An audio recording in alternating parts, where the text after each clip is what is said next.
prospects or even current young champions right now that are eventually going to be in your weight class at 140. What do you think about Devin Haney, Tank, and Teofimo eventually moving up to 140? That's cool. Your weight class. I think I should be there. I think my future one day will be at 147. But hey, it depends. Yeah. But yeah, it all depends, bro. I mean, for me, I was just talking about this earlier. I think it all depends on the opponents, the names. Of course, the networks, the money is one of the most important things, and then of course the belts and the money is definitely some of the most important things for me. So, it depends. For me, it all depends. It depends on what's bigger. So there you go. Out of Devin Haney and Teofimo Lopez, I know right now Devin Haney is champion of recession with the WBC, and Teofimo's champion right now, right? Which of the two impressed you that you see could do a lot of damage at 140? Not including yourself at the moment. If they go up. You talk about if they go up. Yeah, who can make? What I'm saying? They both got different styles. I'm more. I like Haney. He's more of a defensive fighter. He's good. He's slick. But I definitely like I said, I'm cool with both of them. I like both of them. But I like Teofimo's style. I just like how he's just so explosive. He's just fast and he's so explosive. You know what I'm saying? So I mess with both of them, man. So eventually one day, and I talked to Teofimo about it and said, yeah, one day he will come up to 140. And it's gonna be interesting. It's gonna be interesting when they all come up. We're gonna all have a good little shootout. There you go. You guys ever sparred before, before you guys turned pro? No, I never sparred before. Nah, I never sparred down. Okay. Nah, I never sparred him before. You knowing that you were just praising Teofimo's in terms of skills. I mean, also for Haney, do you really think he has a good chance to beat Lomachenko? Such in such young in his career. I think so. Okay. I mean, listen,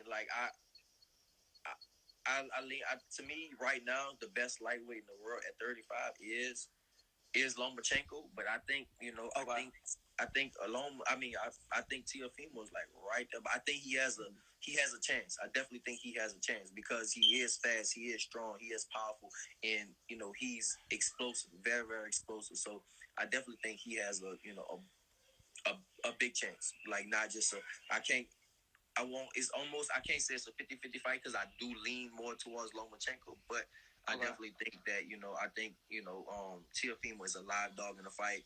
And, I ran into his daddy, at the fights and stuff like that. I forgot what fight it was. And he was just like, man, you was wrong about, my son and Richard Comey. And I was like, I was, bro. He ran through him. I was like, bro, he ran through him, bro. And I didn't think that. I thought it was going to be a tough fight.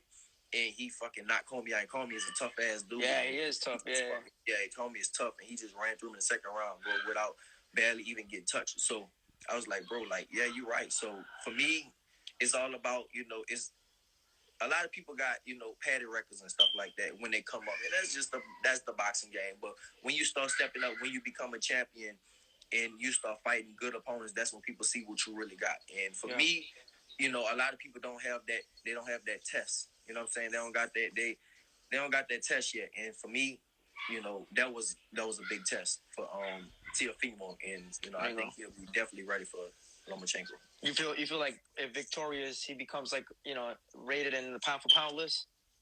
I mean, I know some fighters. Of course, because Teofimo is. I mean, Lomachenko is rated fucking number one pound for pound. Either him or Crawford or Canelo. My pick is Canelo's number one pound for pound, but I mean you still got Crawford and you got Lomachenko. So if Teofimo beats Lomachenko, I think he's pound for pound. Okay, there was also noise about it in terms of Crawford and Kell Brook at 47.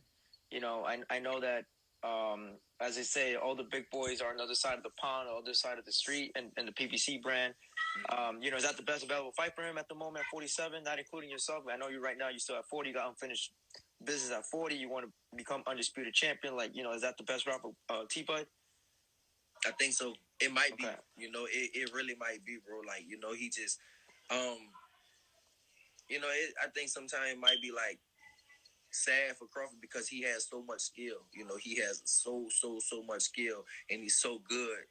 But But like a lot of people, and it's not coming from my mouth. This coming from sources around, other people and stuff. They just be like, man, like he just, he just not fighting nobody. He's not. And you look at, and like I said, don't. It's not coming from me. I just.